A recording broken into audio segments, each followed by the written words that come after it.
बताइए सूर्यास्त कानून किससे संबंध है? अस्थाई बंदोबस्त। सूर्यास्त कानून अस्थाई बंदोबस्त। बताइए सूर्यास्त कानून किससे संबंध है? अस्थाई बंदोबस्त। अस्थाई बंदोबस्त। अब बताइए महलवाड़ी व्यवस्था की शुरुआत कब हुआ था? 1819 में। 1819। हाँ, महलवाड़ी व्यवस्था की शुरुआत 1819 में। महलवाड़ी व्यवस्था की शुरुआत 1819 में। किसके किसके द्वारा किया गया था? हॉल्ट मैकेंजी और मार्टिन बर्ड के द्वारा किया गया। ठीक। हाँ, क्वेश्चन पूछेगा महलवाड़ी व्यवस्था की शुरुआत पहले कब हुआ? 1819 में। महलवाड़ी व्यवस्था की शुरुआत 1819 में। किनके द्वारा किया गया था? हॉल्ट मार्टिन बर्ड के द्वारा। हॉल्ट मैकेंजी और मार्टिन बर्ड के द्वारा। हॉल्ट मैकेंजी मार्टिन बर्ड के द्वारा। अब हाँ, सहायक संधि की शुरुआत कब हुआ था? सॉरी, सहायक संधि की शुरुआत कब हुआ था? तो 1893 में हुआ था। हाँ, सहायक संधि की शुरुआत कब हुआ था? 1893 में। किसके द्वारा हुआ था? लॉर्ड बेलेजली से। हाँ, लॉर्ड बेलेजली के समय हुआ था। अब बताइए लॉर्ड बेलेजली का कार्यकाल किसी को याद है? लॉर्ड बेलेजली के कार्यकाल 1898 से 1798 से 1805 तक है। ठीक है। लॉर्ड बेलेजली का कार्यकाल जो है 1798 से लेके 1805 तक है। इसके अंदर जितना घटना होगा, चाहे जितना विद्रोह होगा, सब बेलेजली का ही माना जाएगा। अब बताइए सहायक संधि किसके समय स्टार्ट हुआ था? लॉर्ड बेलेजली के समय में। अब बताइए सहायक संधि स्वीकार करने वाला पहला राज्य कौन था? हैदराबाद। सहायक संधि स्वीकार करने वाला पहला राज्य हैदराबाद। सहायक संधि स्वीकार करने वाला कब किया था? 1798। हाँ, सहायक संधि स्वीकार करने वाला पहला राज्य हैदराबाद। कब किया था? अब बताइए सहायक संधि स्वीकार करने वाला दूसरा राज्य मैसूर। दूसरा राज्य कौन है? देखो इसका एगो ट्रिक है, कौन कौन राज्य किया है। HMT। ठीक है। हाँ, HMT और आप BBC ऐसे कुछ नाम है। ठीक है, ट्रिक है। हाँ, AP आप फिर BBC इतना वो है। उसमें जितना राज्य है ना सब आ जाता है, मगर सब नहीं पूछता है। बस वही जो पहला बार है ना वही हैदराबाद के बारे में पूछेगा और किसी के बारे में क्वेश्चन पूछेगा। सहायक संधि स्वीकार करने वाला पहला राज्य हैदराबाद। एक और पूछता है सहायक संधि कौन स्वीकार नहीं किया था? बस बताइए। अवध सहायक संधि स्वीकार करने अवध सहायक संधि स्वीकार कब किया था? 1801 में। अवध सहायक संधि स्वीकार कब किया था? फिर से बताइए। हैदराबाद सहायक संधि स्वीकार कब किया था? 1798। हैदराबाद 1798। मैसूर 1799। मैसूर 1799। अवध 1801। अवध 1801। आप बताइए अवध का अंतिम नवाब कौन था? वाजिद अली शाह। अवध का अंतिम नवाब वाजिद अली शाह। अवध का अंतिम नवाब वाजिद अली शाह। आप बताइए लखनऊ से पहले राजधानी कहाँ था? हैदराबाद। हाँ, लखनऊ से पहले राजधानी कहाँ था? हैदराबाद। अब बताइए डलहौजी के द्वारा राज हड़प नीति जो लगाया गया था कब लगाया गया था? 1848 में लगाया गया। सॉरी, हाँ, राज हड़प नीति 48 में आया था। ठीक है। और उसके बाद 48 लेकिन 56 तक रहा। जो राज था उसको धीरे हड़पा, मतलब कि कोई राज था 48 में 49 में, ऐसे लास्ट में था कि अवध को 56 में कुशासन के आरोप लगाकर हड़पा था। क्वेश्चन पूछता है डलहौजी के द्वारा जो हड़प नीति के तहत किस राज्य को कुशासन के आरोप लगाकर हड़पा था? अवध को। फिर बताइए डलहौजी के द्वारा अवध को कुशासन के आरोप लगाकर कब हड़पा था? 1856 1856 में। अब बताइए डलहौजी के द्वारा अवध पर कुशासन के आरोप लगाकर कब हड़पा था? 1856 अब बताइए सहायक संधि स्वीकार करने वाला प्रथम पेशवा कौन था? बाजीराव द्वितीय। बाजीराव द्वितीय सहायक संधि स्वीकार करने वाला पहला पेशवा कौन था? बाजीराव द्वितीय सहायक संधि स्वीकार करने वाला पहला पेशवा बाजीराव द्वितीय बाजीराव द्वितीय। अब बताइए बेसिन का संधि कब हुआ था? 1802 में। 1802 में बेसिन का संधि 1802 में बेसिन का संधि 1802 में अब बताइए विधवा पुनर्विवाह अधिनियम कब आया था? 1856 में। विधवा पुनर्विवाह 1856 में देखिए डलहौजी का जो शासन काल था ना 1848 से 56 था। डलहौजी का 1848 से 56। उसके बाद लॉर्ड कैनिंग आया था, ठीक है। हाँ, लॉर्ड कैनिंग 56 से 62। लॉर्ड कैनिंग 56 से 62 था। तो उसी समय आया था विधवा पुनर्विवाह। तो इसको याद रखना 1856 में आया, ठीक ना। क्वेश्चन पूछेगा विधवा पुनर्विवाह अधिनियम किसके समय आया था? लॉर्ड कैनिंग के समय। विधवा पुनर्विवाह अधिनियम किसके समय आया था? लॉर्ड कैनिंग के समय आया था। तो कब आया था? 1856 में आया था। आप बताइए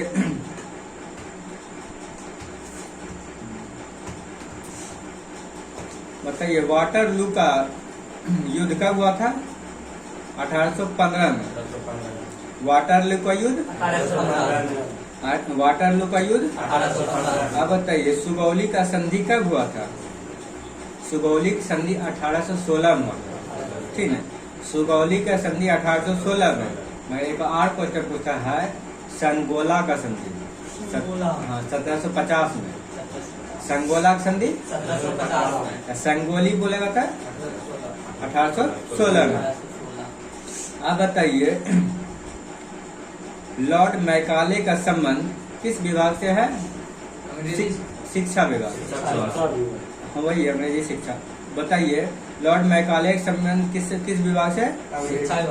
शिक्षा विभाग से। आप बताइए भारत में अंग्रेजी शिक्षा प्रारंभ किसके समय हुआ था? लॉर्ड मैकाले के समय, ठीक ना। इसीलिए मैकाले की अनुशंसा पर लॉर्ड बैटिंग के समय होता, विलियम बैटिंग के समय, ठीक ना। ताकि जब 1835 में हुआ है तो विलियम बैटिंग के कार्यकाल जो था ना 1828 से लेके 1835 तक था। विलियम बैटिंग के कार्यकाल 1828 से लेके 1835 तक था। अब बताइए भारत में अंग्रेजी शिक्षा प्रारंभ किसके द्वारा हुआ? मैकाले के द्वारा। हाँ किसके समय हुआ? विलियम बैटिंग के समय होता। आप बताइए गुड डिस्पैच का संबंध किस विभाग से है? शिक्षा विभाग से। गुड डिस्पैच का संबंध गुड डिस्पैच का संबंध कब आया था? गुड डिस्पैच 1854 में। गुड डिस्पैच कब आया था? 1854 में। अच्छा बताइए गुड डिस्पैच जब 1854 में आया है तो किसके समय आया होगा? लॉर्ड डलहौजी के समय आया था। अब बताइए गुड डिस्पैच किसके समय आया था? गुड डिस्पैच किस विभाग से संबंध है? शिक्षा विभाग से। गुड डिस्पैच किस विभाग से संबंध है?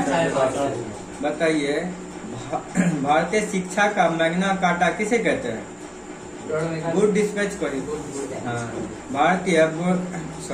भारतीय शिक्षा का मैग्ना कार्टा किसे कहते हैं?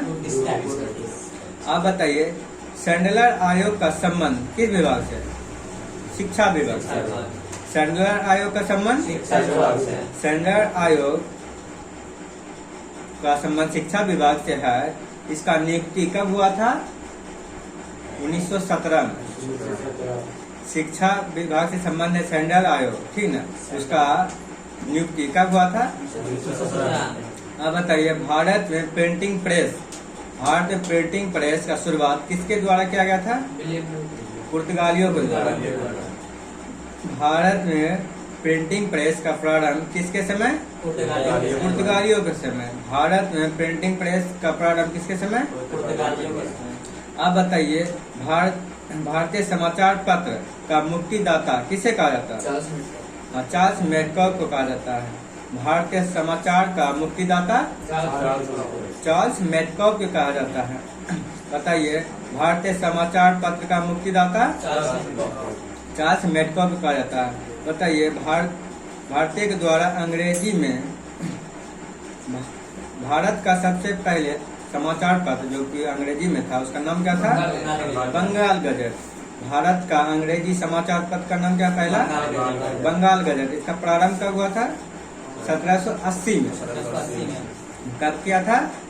1780 में। किसके द्वारा किया गया था? जेम्स ए हिक्की के द्वारा। किसके समय? James A Hickey. क्वेश्चन पूछेगा, बंगाल गजट के संस्थापक कौन है?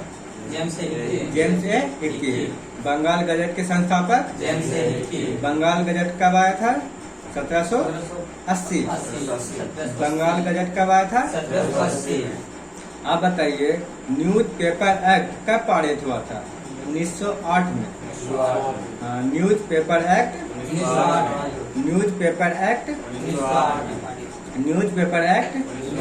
अब बताइए, भारत में दास प्रथा को अवैध घोषित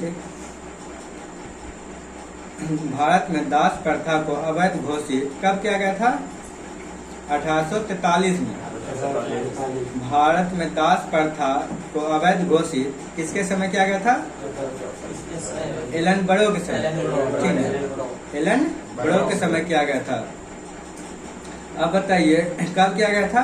1843 में। फिर बताइए, भारत में दास प्रथा को अवैध घोषित किया गया, मतलब दास प्रथा का अंत कब किया गया था? 1843 में। किसके समय किया गया था? एलन बरो के समय किया गया था। हाँ, अब बताइए, 1857 क्रांति के बारे में बोलते हैं। बताइए, 1857 का क्रांति कब प्रारंभ हुआ था? 10 मई। कब प्रारंभ हुआ था? 10 मई। मेरठ से। कहाँ से? मेरठ से। बताइए, 1857 का क्रांति 1857 सीधा हुए थे। 1857 का क्रांति 10 मई मेरठ यूपी से प्रारंभ हुआ था। अब बताइए, 1857 का विद्रोह का तत्कालीन कारण क्या था?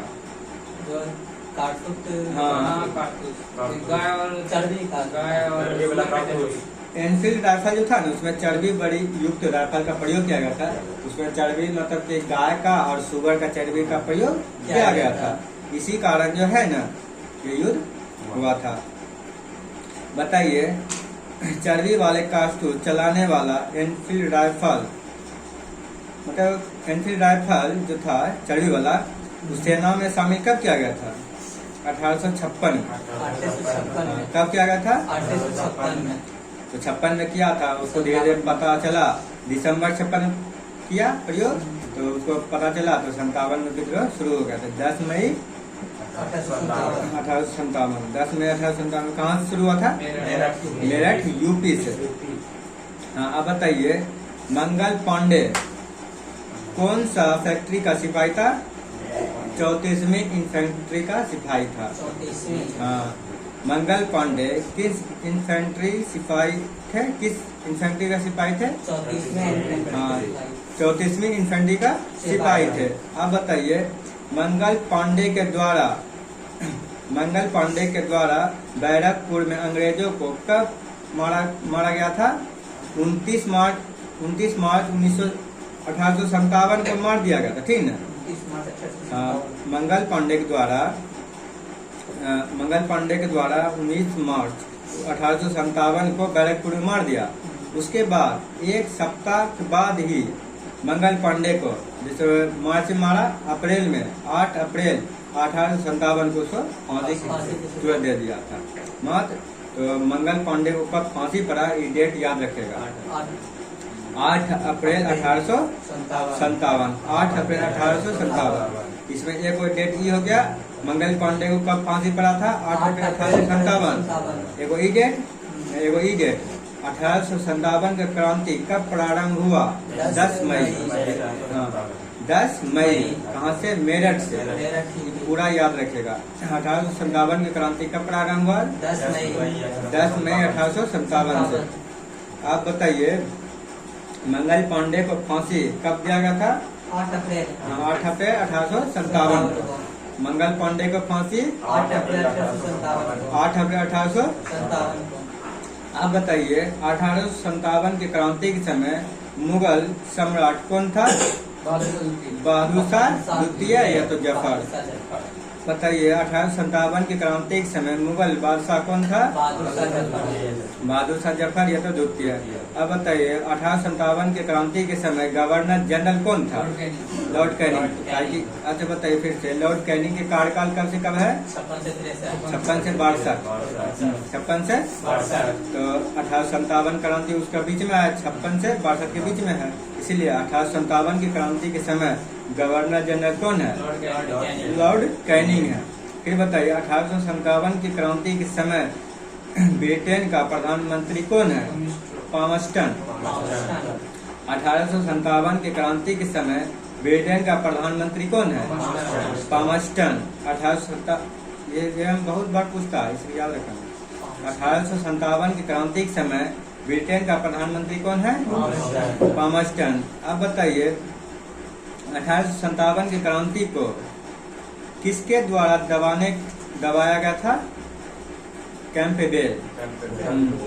हाँ, तो ये मतलब कि 2-4 जगह दबाया गया था। जैसे हो गया दिल्ली से किसके द्वारा दबाया गया था? कैंपबेल के द्वारा। अब बताते हैं अच्छा से। बताइए, 1857 की क्रांति का प्रतीक चिन्ह क्या था? रोटी और कमल। हाँ, बताइए, 1857 का क्रांति का प्रतीक चिन्ह? 1857 का क्रांति का प्रतीक चिन्ह? अब बताइए, भारत का प्रथम स्वतंत्रता संग्राम मतलब 1857 की क्रांति जो था ना, किसके द्वारा कहा गया था? हाँ, भारत का प्रथम स्वतंत्रता संग्राम है ब्रिटिश सावरकर के द्वारा कहा गया था। बताइए, 1857 की क्रांति को किसके द्वारा कहा गया था कि भारत का प्रथम स्वतंत्रता संग्राम है? ब्रिटिश सावरकर के द्वारा कहा गया था। अब बताइए, अभिनव भारत मतलब गुप्तचर विभाग है, अभिनव भारत का गठन किसके द्वारा किया गया था? ब्रिटिश सावरकर के द्वारा ही था। बताइए, अभिनव भारत का गठन किसके द्वारा? ब्रिटिश सावरकर के द्वारा करा गया था। कब किया गया था? 1904 में। अभिनव भारत का स्थापना कब हुआ? अभिनव भारत का स्थापना कहाँ किया गया था? नासिक महाराष्ट्र में।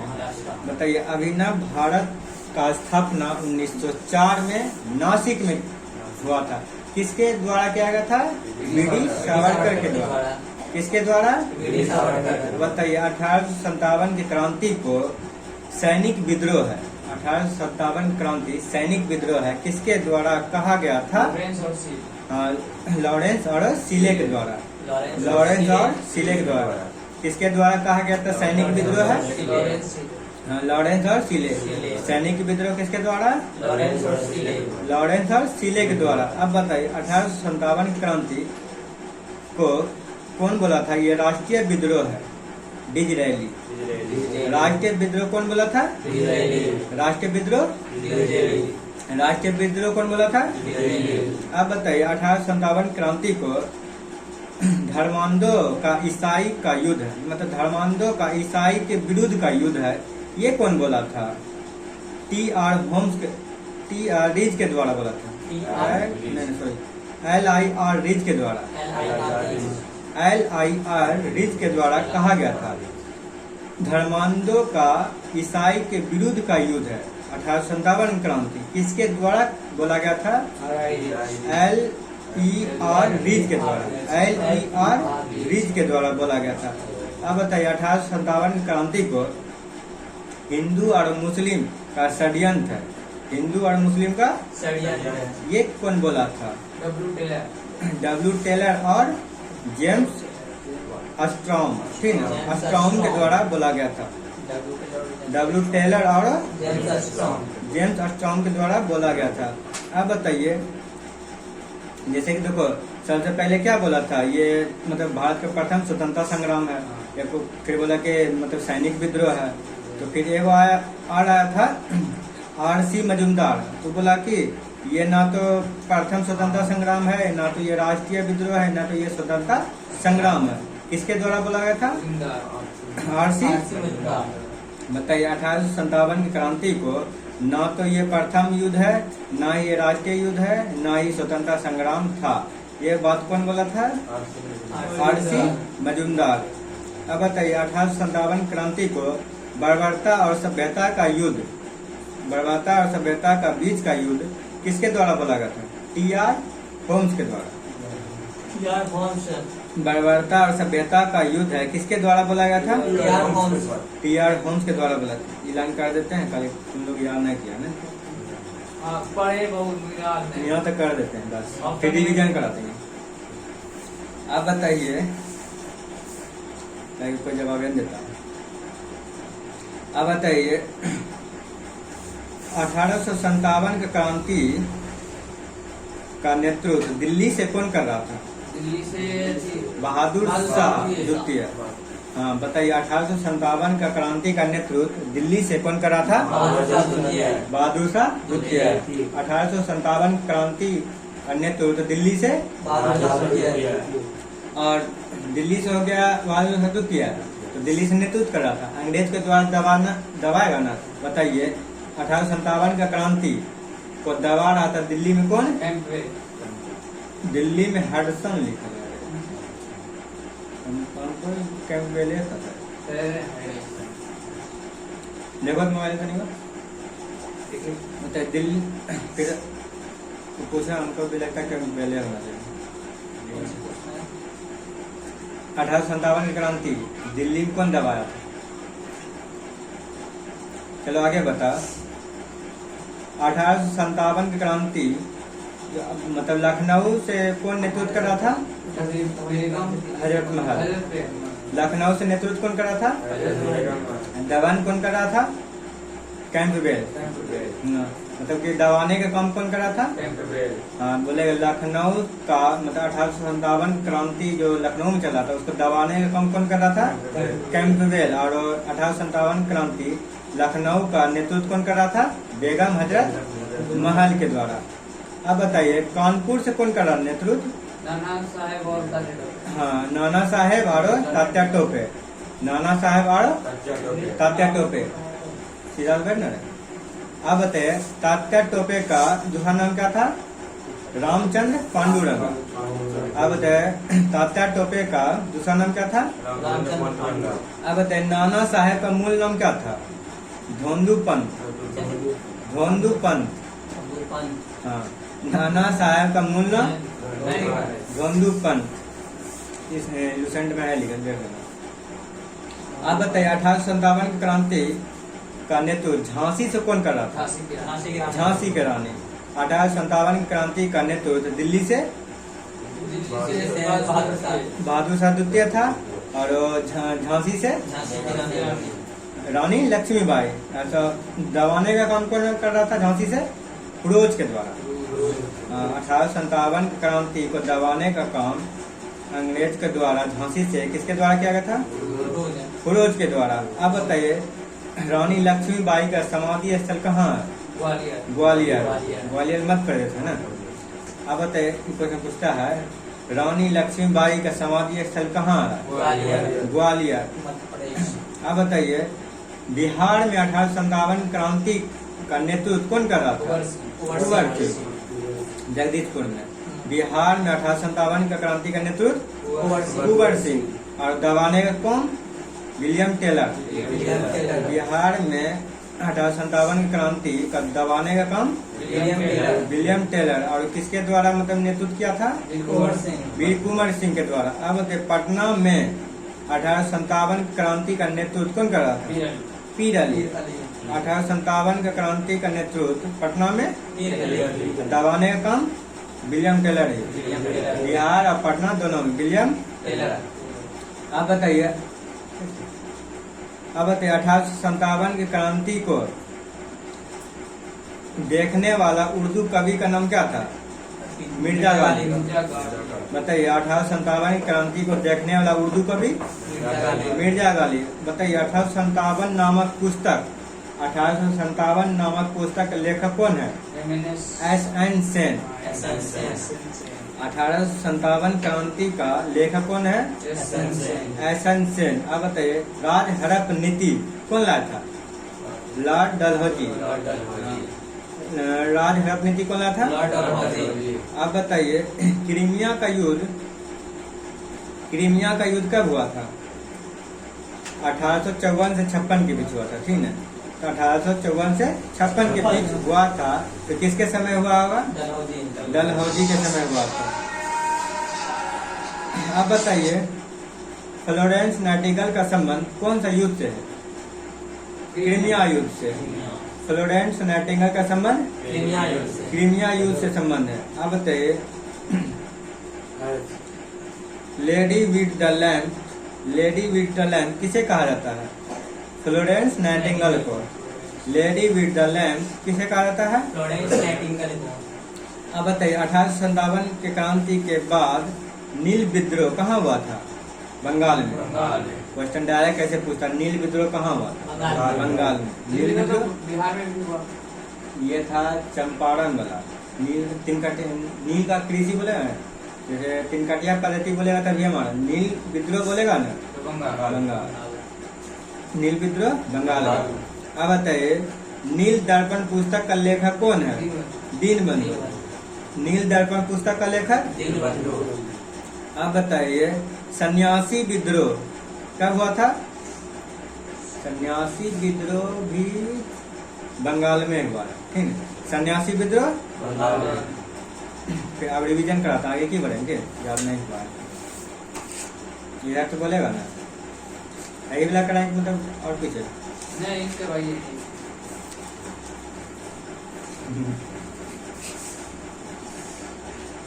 ये तो अच्छे से कराएंगे सेंटेंस है। चलिए ये कंप्लीट होने दीजिए।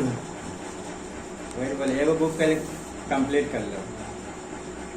आप बताइए यूरोपीय कंपनी जो मतलब यूरोपीय व्यापारी जो भारत आने का क्रम क्या था? पहले आया था पुर्तगाली, डच, अंग्रेज,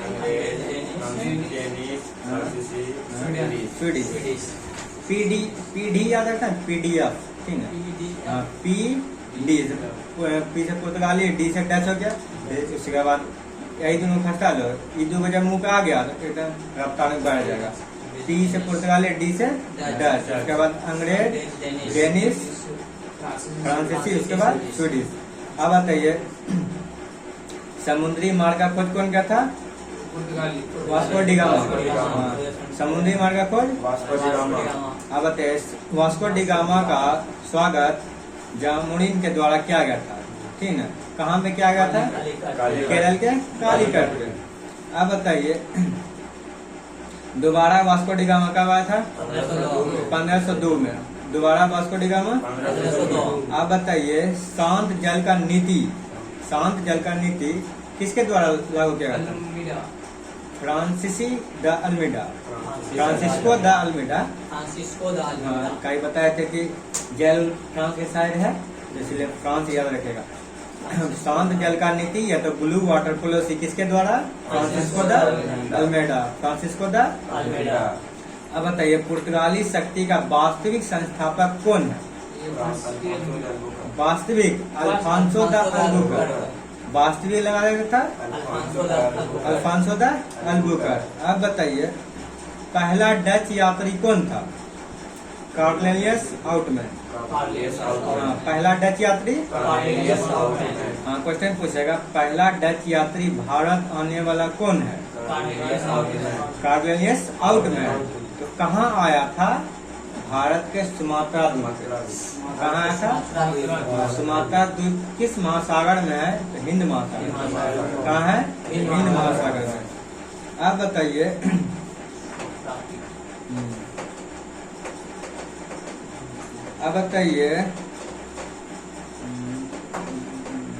ईस्ट इंडिया कंपनी का स्थापना कब हुआ था? 31 दिसंबर। ईस्ट इंडिया कंपनी का ईस्ट इंडिया कंपनी के समय मुगल बादशाह कौन था?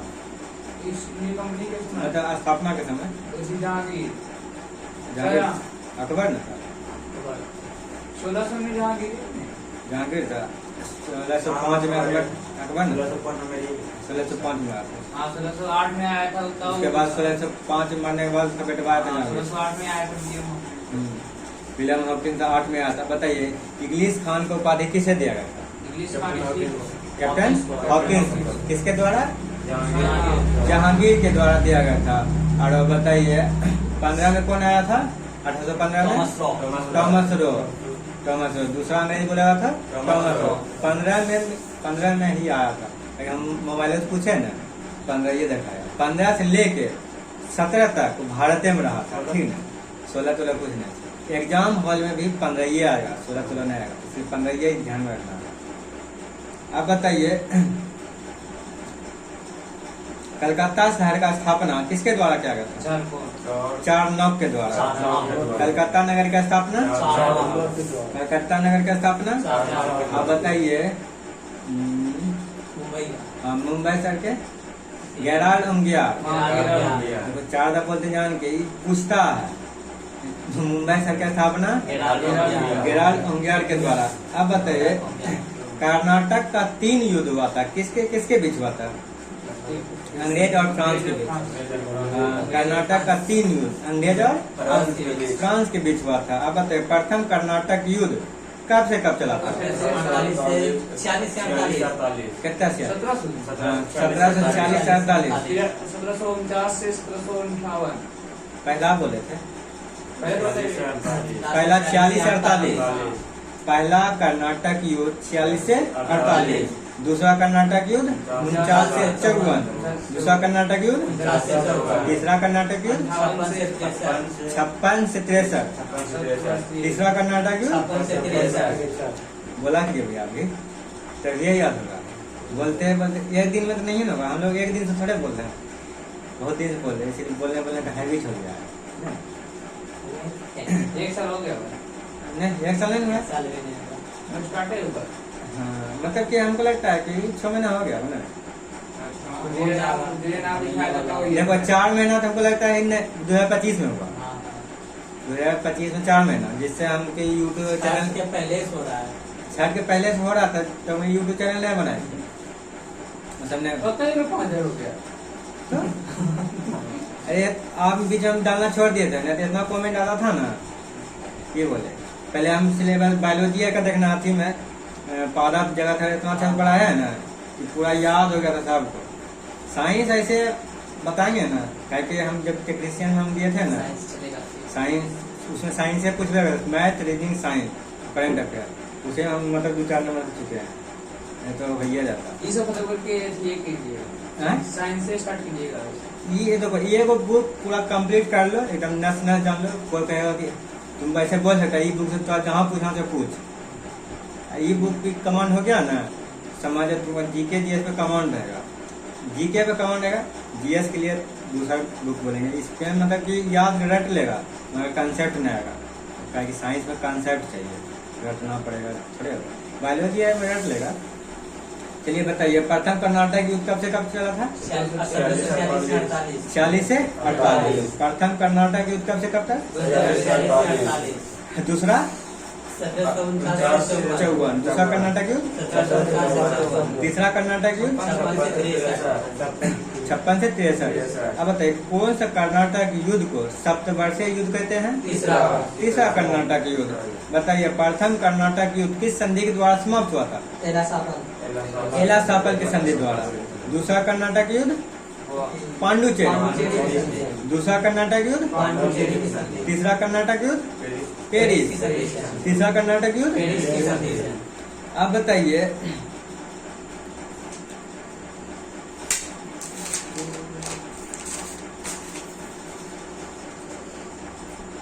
दास प्रथा का अंत,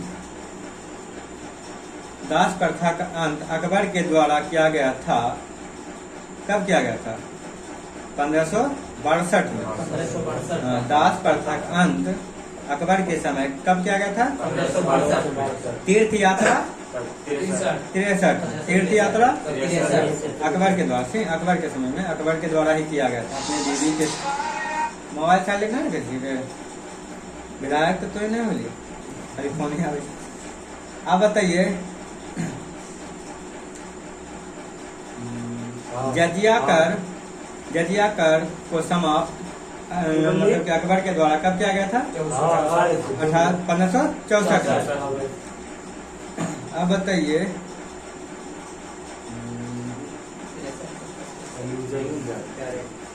नवरोज त्योहार, ठीक है, नवरोज त्योहार मनाने पर रोक किसके द्वारा लगाया गया था?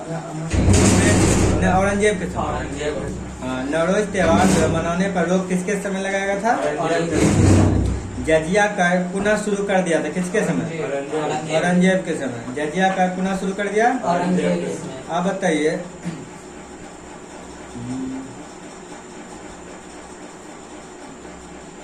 लम्फट मूर किसे कहते हैं? जहांदार शाह। लम्फट मूर। आप बताइए घृणित कायर? फर्रुखसियर। घृणित कायर? रंगीला बादशाह? हाँ, मोहम्मद शाह। रंगीला बादशाह? मोहम्मद शाह। रंगीला बादशाह?